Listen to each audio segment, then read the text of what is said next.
मैं सीधा उनसे बातचीत करता हूँ। निश्चलानंद सरस्वती जी ने बहुत साफ कहा है कि हिंदू धर्म को मानने वाले थे ईसा मसीह जी। 10 साल में 3 साल पुरी में उन्होंने बताया, वैष्णव के अनुयायी भी थे वो। क्या कोई प्रमाण है ऐसा जो उन कह रहे हैं?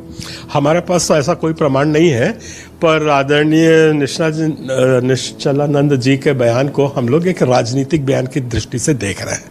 ये कोई तथ्यों पर आधारित नहीं है, पहली बात। और दूसरी बात है कि ये धार्मिक बयान भी नहीं है। धार्मिक बयान की कुछ औचित्या होती है, कुछ सीमाएं होती हैं, उनको ना उल्लंघा जाए तो बहुत अच्छा है। तो इसको हम खाली इसको एक राजनीतिक बयान के तौर पे देख रहे हैं।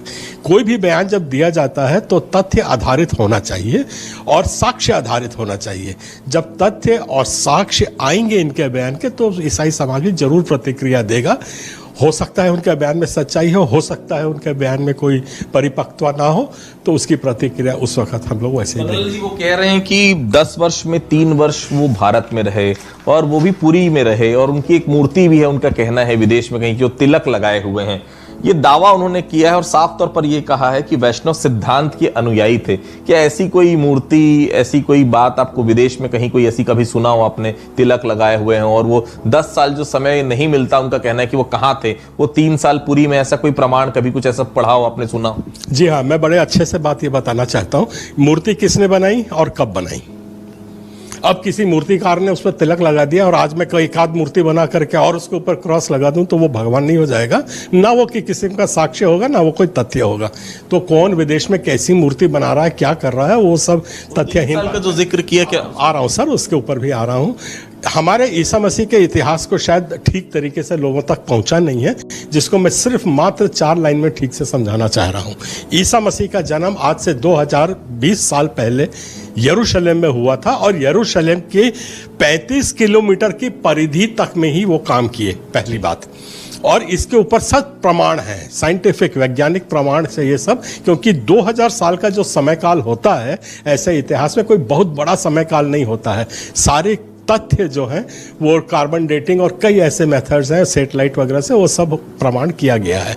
तो 2000 वर्ष पूर्व के समय काल में पहली तो बात ये है कि ईसा मसीह जब पैदा हुए तो और उन्होंने जो काम शुरू किया वो 30 साल की उम्र में शुरू किया और 33 साल की उम्र में उनका स्वर्गारोहण हो गया।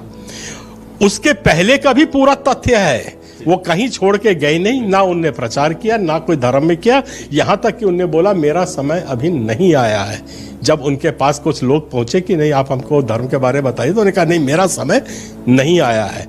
तो उनके पिताजी जो थे यूसुफ, वो एक कारपेंटर का काम करते थे, वो फर्नीचर बनाते थे। उनके साथ वो प्रमाण नहीं मात करते रहे, तो ये ऐसा कोई प्रमाण नहीं है कि वो जब वो वहां पे करते रहे। तो देखिए, क्रिश्चियन समाज ने पूरी तरह से विजय जी खारिज किया है निश्चलानंद सरस्वती जी के दावे को।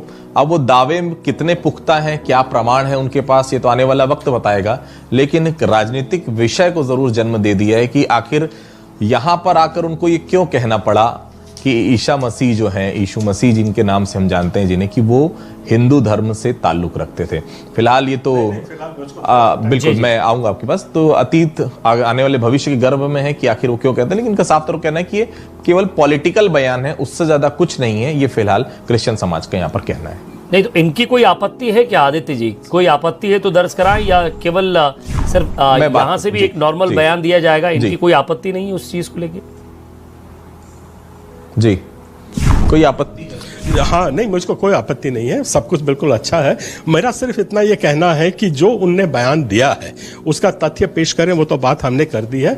और शुरू से ये बयान के पीछे जो मंशा है वो सनातन धर्म विरुद्ध ईसाई धर्म करने की कोशिश की जा रही है। ये हम आरोप लगा रहे हैं या ऐसा हम भांप रहे हैं। पर मैं ये बताना चाहता हूँ, सनातन धर्म तो हम भी मानते हैं, ईसाई समाज में भी सनातन धर्म को बाइबल में 23 बार राम का नाम आया है। ये मैं दावे के साथ कह रहा हूं। एक बात, मीरा के दोहों में ईसा मसीह का नाम आया है, उनको जो सूली पे चढ़ गया करके गाने हैं। यजुर्वेद में आप वहां पे जाएंगे तो वहां भी मोक्ष दिलाने वाले का नाम ईसा मसीह दिया गया है। तो ये सब ऐसी बातें हैं जिसको ना आप जानते हैं ना हम जानते हैं। आप मनु को अपना सनातनी मानते हैं, हम आदम को अपना सनातनी मानते हैं, पर सनातनी तो कोई ना कोई तो है। आपके और मेरे कहने समझने में कुछ मतभेद हो सकते हैं, या हो सकता है हमारा दिमाग की शक्ति उतनी नहीं है, तो इसको एक विवाद का कारण बना करके एक धर्म को दूसरे धर्म के सामने या एक समाज को करने की कतई जरूरत नहीं है। ये साफ तौर पर कहना है अरुण पन्नालाल जी का कि नए विवाद को जरूर यहाँ पर निशिलान सरस्वती जी ने जन्म दे दिया है। विरोध इन्होंने दर्ज कराया और बहुत साफ कहा है कि आपके पास अगर आप कह रहे हैं तो उसका प्रमाण